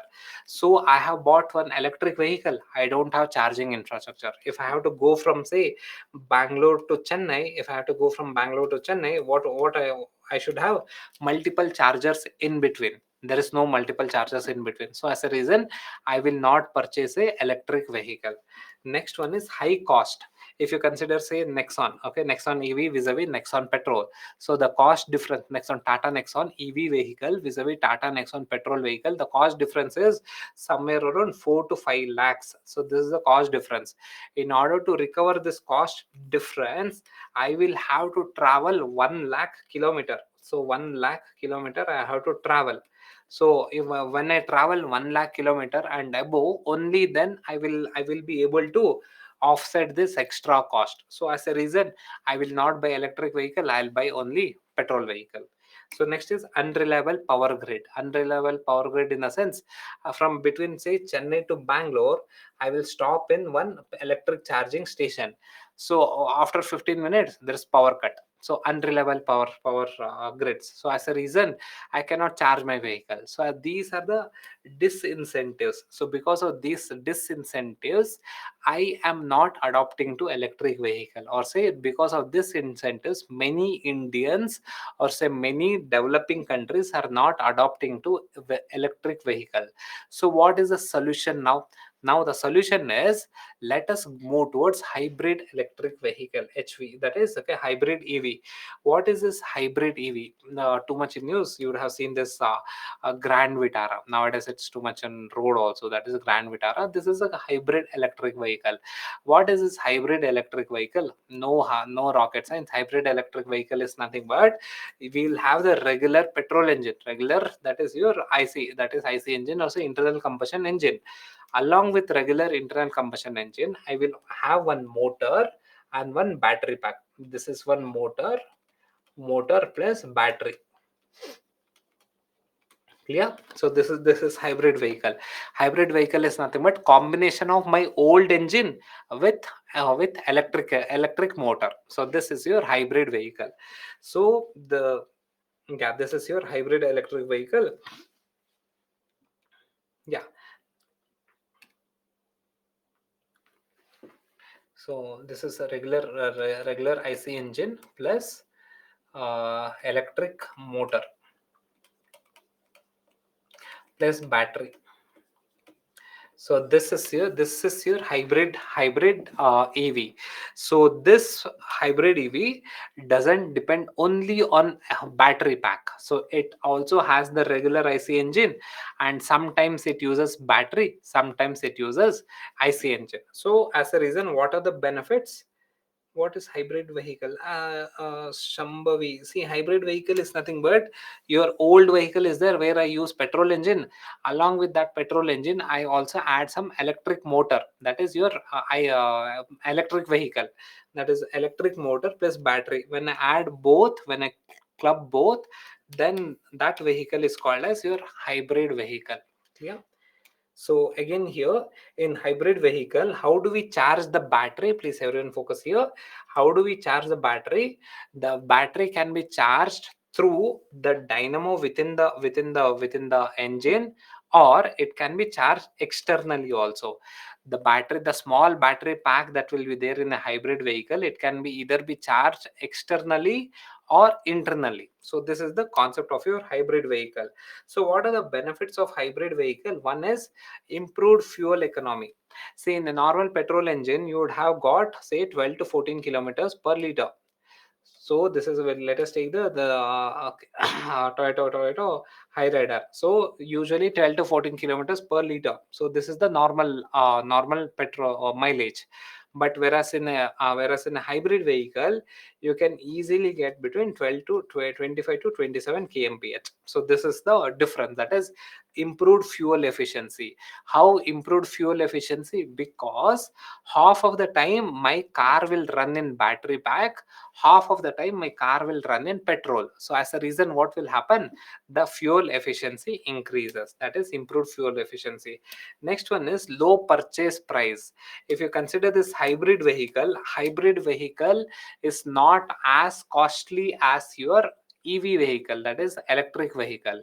So hybrid vehicle is just slightly costlier than the normal vehicle. Say your normal petrol engine vehicle would cost say 10 lakh, hypothetical example, would cost 10 lakhs. Your hybrid vehicle would be say 12 lakhs. Your pure electric vehicle would be say 15 lakhs. So this hybrid vehicle would be somewhere in the sweet spot between your normal petrol engine and electric vehicle. So this is the sweet spot. In this sweet spot, I need not pay some extra money. That is, I need not say for extra 5 lakhs or 10 lakhs. I just need to pay some extra money. With this extra money, I can get good fuel economy also. And also it is flexible. flexible in the sense I need not depend on battery pack always. Even if the battery drains out, my car will not stop. I can use petrol to run my car. So as a reason, these are the benefits of hybrid vehicle. But that doesn't mean that all it is completely full of good things. There are also some challenges in hybrid vehicle. So what are the challenges? Again, the challenge is high cost. So cost is slightly higher than the normal vehicle. You know that that is in Indian market is a very price sensitive market. So as a reason, that is your developing countries is a very price sensitive market. Even if there is a slightly higher cost, people don't tend to adopt it. So that is one thing, high cost. And next one is public perception of batteries is not very, they don't have enough confidence on the battery packs. So the public perception is that the batteries will get damaged within few years. So as a reason, we will not go with hybrid vehicle also. It is better we go with petrol engine. So this is the public perception. Also, these are the challenges. So these are the challenges for your hybrid vehicle. Now, what is the way ahead? The best thing is, the way ahead is government support is needed. So government support. So how do government support? Government supports through your schemes, that is subsidy schemes. Government had a very good subsidy scheme called as FAME. So this FAME subsidy scheme was for your pure electric vehicle. Now government should bring few more subsidy schemes for hybrid vehicle, so that what will happen is that people tend to buy the hybrid vehicle. If they tend to buy the hybrid vehicle, it is kind of a sweet spot between your petrol vehicle and your electric vehicle. So this is the way ahead. Clear? Yeah. Next one is, government introduces the Delhi Services Bill in Lok Sabha. Quite important, purely factual. So today, government also passed. That is okay, Rajya Sabha. They passed in both Lok Sabha and Rajya Sabha. Now only president assent is required. So let us understand what this is. That is Delhi Services Bill. What is this Delhi Services Bill? I'll simply tell you. So basically, summarize what this bill is all about. So basically, this bill was introduced by Union government, in order to control the Delhi administration. So what this bill does is that, so basically this bill establishes National Capital Civil Services Authority. This is one new body the bill establishes, National Capital Civil Services Authority. What is the role of this bill, this authority? That is a new authority. The bill, the act which sets up is that National Capital Civil Services Authority. What is the role? The role of this authority is that appointment and transfer of IAS officers and your DANIPS. Okay, that is your Delhi Administrative Services, now who are working in Delhi government. All the, basically you can consider that the role of this authority, that is National Capital Civil Services Authority, the role is that they will monitor the appointment and transfers of all the group A officers in Delhi government. Who is the member of this National Capital Civil Services Authority?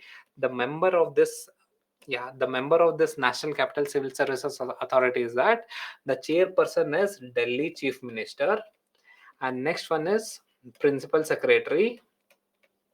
Yeah. So here Principal Secretary of Home Department, and next one is Chief Secretary. Principal Secretary of Home Department, and next one is Chief Secretary of Delhi Government. So these are the three members. It's a three-member body, National Capital Civil Services Authority. The main agenda of this authority is that for transferring and posting of the Group A services, Group A officers in Delhi government. Who are the members of this body? Delhi Chief Minister, Chief Secretary, and Personal Secretary, that is a Principal Secretary to Home Department. And what this do, please everyone focus here. This is your National Capital Civil Services Authority. It will have three members. So these three members, one is CM, one is chief secretary, one is principal secretary. So what will happen is this body will determine the transfer and appointments. This body will now recommend to lieutenant governor. So this lieutenant governor, LG, will have the powers either to accept the recommendation or reject the recommendation. So the ultimate power lies with national LG. So the role of this National Capital Civil Services Authority is that appointment and transfers. So of all the group officers in Delhi government, members are Delhi Chief Minister, Chief Secretary, and your Principal Secretary of Home Department. And again here, these two are bureaucrats, that is Chief Secretary and Principal Secretary are bureaucrats. And here, this is the Chief Minister. They will decide the appointment and transfer and then give the recommendation to Lieutenant Governor. Lieutenant Governor can either accept it or reject the recommendation. So this is the basics of your, that is the one provision of your bill. And the next provision of the bill is that, so please everyone focus here. And the next important provision of the bill is that now the lieutenant governor LG will have complete discretion for summoning of the legislature, for prorogation of the legislature, or for dissolution of the Delhi Legislative Assembly. So basically, LG has all the powers to when to call the legislature, when to dissolve the legislature, or when to prorogue the legislature. So this is the one thing. And next one is all the recommendation, that is all the transfer and postings of officers should be recommended by this national NCCSA. And any matters regarding the controversy between your Delhi government and the central government will be dealt by LG. If there's any controversy between union government and Delhi government, who will deal it? LG, that is LG will deal it. So these are the major provisions of your bill. What are the concerns? What is the concerns of the bill? So mainly the oppositions had raised some concerns, that is the bill undermines the authority of Delhi government. Now what is the authority of Delhi government? What should the chief minister do? Ultimately all the power lies with LG, that is LG. That is one thing, that is a concern raised by the opposition, is that ultimately now the authority lies with LG, so it undermines the power of chief minister. Now the chief minister can't even appoint. So basically that is the authority, compromises the authority of Delhi government. Next one, okay, bill gives department secretaries the ability to bypass minister and bring certain matters directly to the LG. So basically the bill also gives up provisions that, now say assume that health department, so yeah health department. So this is your health department. So the health department secretary or say principal secretary can directly deal with lieutenant governor. He or she may not deal with the health minister of Delhi government. So this is the provision, that is the now the officers can directly deal with LG. So then again what is happening, they are compromising the power of the minister. Again, oppositions are considering that, are concerned that the bill may limit the Delhi government's policy making autonomy. See, now policy, who will make the policy? The Delhi government will make the policy. But who has the final say? The final say is with the LG. So what happens, virtually what happens? Who is the final authority now? The final authority is LG. So these are the concerns raised by the bill, raised on the bill by the opposition. But however, in the conclusion you should say that we should see like how the bill is implemented, how the act is implemented. We cannot come to a conclusion, but these are just the opposition's view. We cannot come to a conclusion. So we will see what the impact is, and if at all if there is any verdict given by Supreme Court, we will take that stance. Until then, please stick to the stance of the government. If the government says the bill is good, the bill is good, that's it. So if the Supreme Court says we need to have some changes, only then change your stance, or else until then government's views. Clear? You are writing a government exam, so government views are important. Okay.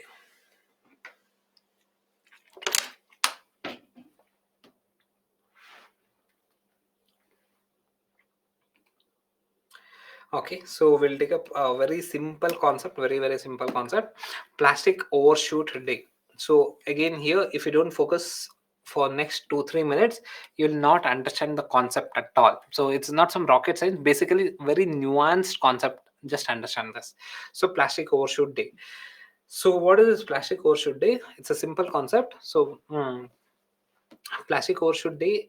So for 2023, we considered, okay, that is July 28th was the plastic overshoot day. So what do you mean by plastic overshoot day? It was published by, so yeah, plastic overshoot day was published by Audible. Ashutosh voice. Am I audible? All clear, right? Yeah. Okay. Ashutosh, I think some issues from your side here. Okay. So what is this plastic overshoot day? So this plastic overshoot day report was given by an organization known as Environmental Action. This organization is a Switzerland-based organization. So what do you mean by plastic overshoot day? It's no rocket science. For 1 minute, please focus here.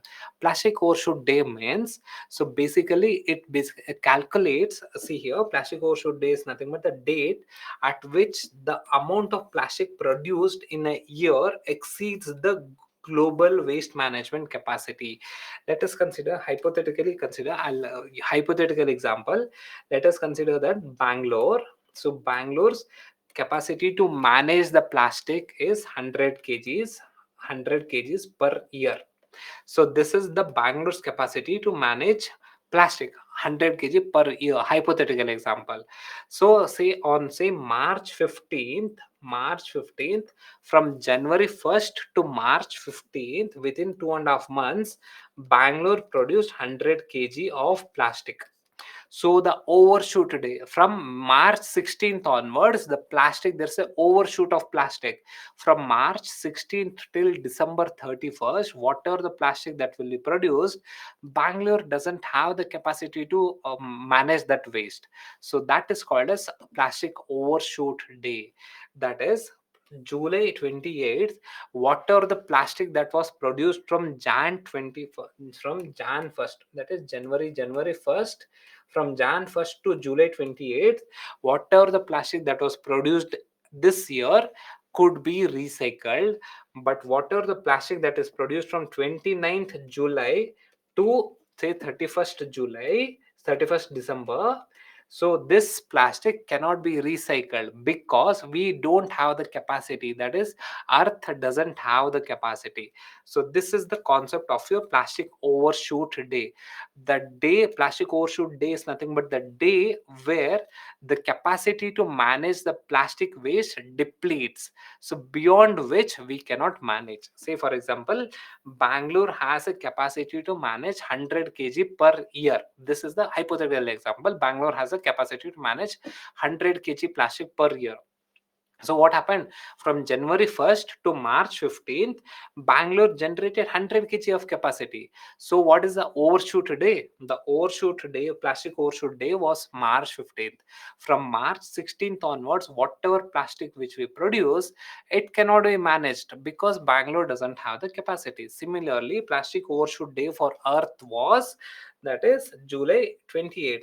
That is from Jan 1st 2023 to July 28th, whatever the plastic that was produced, that plastic waste could be managed. Any plastic waste that is produced from July 29th cannot be managed because we don't have the capacity. That is your plastic overshoot day. Yeah, again the basics again, please consider here. That was July 28th. Everyone please see here, July 28th was the plastic overshoot day for the Earth. Now another shocking thing is, for India, the plastic overshoot day was January 6th. So this is in the sense that, so see here, so whatever the plastic that was produced from Jan 1st to Jan 6th, this is the capacity of India to recycle it. So this is, it shows that India has a very less capacity to manage plastic waste. So within say 6 days, we depleted our entire capacity to manage plastic waste. So from January 7th till, so this is Jan 7th till 31st December, whatever plastics that we will be producing in India can never be recycled, or say can never be managed. So this is the meaning of plastic overshoot day. For India, we breached the limit within 6 days. For world level, the plastic overshoot day was June 28th. For India, the plastic overshoot day was January 26th, January 6th. So there's something called as, the concept is called as mismanaged waste index. Mismanaged waste index, no rocket science again here. Mismanaged waste index is nothing but basically we measure what is the amount, that is mismanaged waste index is nothing but measuring the imbalance between plastic production vis-a-vis waste management capacity. So say let us assume that in Bangalore the plastic production is 1000 kgs, but the plastic management capacity is 100 kg. This is nothing but, when we compare these two, it is nothing but your mismanaged waste index. Total production vis-a-vis the capacity to manage it. Total production of plastic vis-a-vis the capacity to manage it. This is called as your managed waste index. India is performing really bad in this. So almost it says that almost 98% of India's plastic can never be managed because we don't have enough capacity. So this is your, yeah, this is your mismanaged waste index.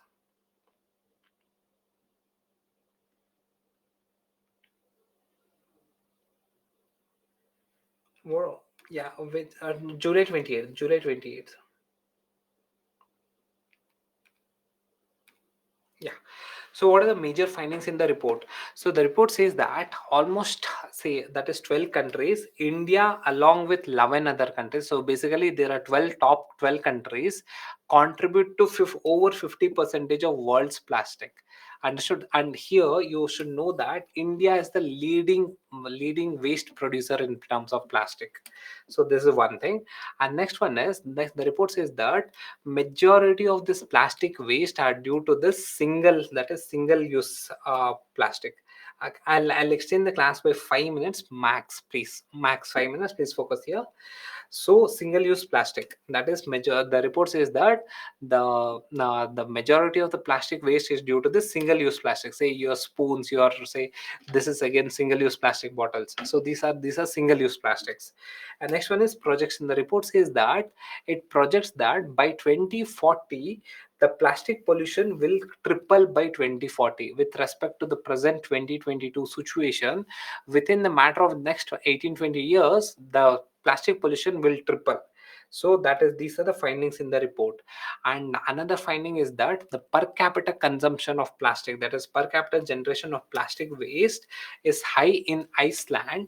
But however, here everyone focus here, but however you should note that in India the per capita waste generation, that is the per capita waste the plastic consumption is very less, that is just 5.3 kg. Global average is 20 kg, around, say, around 21 kg, but India's consumption is 5 kg. But even though India's consumption is just 5 kg, 5.3 kg per capita, but India is one of the largest plastic producer because of our population size. So these are the few things you have to know. Our global per capita, that is per capita plastic consumption, is very less compared to global average. But however, India's plastic waste production is one of the highest in the world. What are the issues with plastic waste management in India? One is, what are the main issues of plastic waste management? Why India is not able to manage the plastic? One is, we don't have infrastructure. We don't have adequate infrastructure to collect it, segregate it, recycle it. We don't have infrastructure. Secondly, single use plastic products have become rampant. So everyone have started using single use plastics. So every plastic spoons, plastic plates, everything that is single use plastics have plastic products have become rampant. Next one is marine pollution. So marine pollution, what happens, these plastics are dumped into the ocean, again that will lead to marine pollutions. So with marine pollution, it will also lead to health hazards, so that is health impacts. When we dump plastic pollutions, what will happen, the plastics will break into tiny particles, and these micro, that is the microplastics, enter into the food chain. As a reason, that will lead to health impacts. And also this plastic will have this BPA is a chemical. Because of this BPA, lot of cancer cases arises. So these are the issues associated with plastic waste in India. And what is the solution for plastic waste? How do we manage plastic waste in India? So the first one is extended producer responsibility. In the sense, this plastic bottle was used by Bisleri, now that it is the duty of Bisleri to recycle it. That is the meaning of extended producer responsibility. Understood? So the solution is that one is we have to implement this concept of extended producer responsibility. Say for example, this is a plastic. So this phone was made by Google. So this plastic, whatever the plastic that is there in this phone, should be recycled by Google. So that is the meaning of extended producer responsibility. Next one is waste to energy plant. In a sense, this is a waste plastic bottle. So this waste can be converted into energy by burning it. Or see, so there are various methods are there, incineration is there, pyrolysis, various methods are there. So the solution is that we should have a lot of waste to energy plants, that is using the plastics and then converting it to energy, that is burn it in order to convert it to energy without creating any additional pollutions. And next one is, and the final one is, phasing out the usage of single use plastics. That is, we have to gradually phase out the single use plastics. So in the sense, nowadays if you see, the Amazon covers or say Flipkart covers are not in plastic, so that these are in the paper bags. So we are gradually phasing out the plastic alternatives, so plastic single use plastics. And the conclusion is that plastic overshoot day is nothing but a very good concept in order to highlight the importance of the alternative options available for plastic. And it also highlights the need to control the plastic waste in order to avoid health impacts and say environment ecological impacts in the environment. So yeah, last question.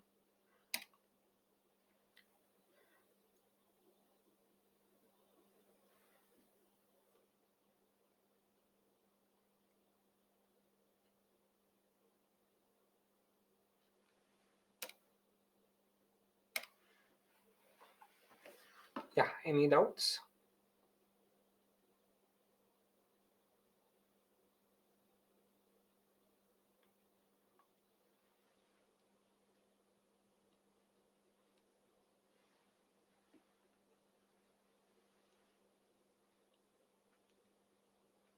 Anish, in pure EV, we use only battery pack. In hybrid, we use a smaller battery pack. So as a reason, the cost is less. Yeah. So good, guys. Yeah. So yeah, if there is any doubt, please uh, send it here. I'll answer.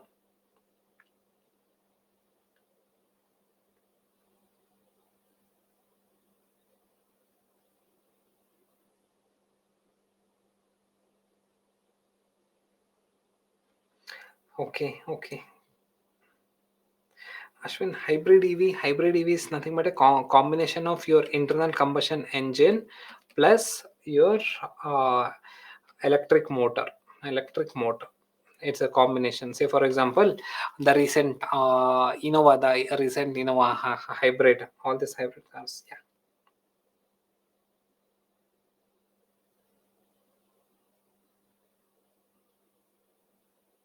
Okay.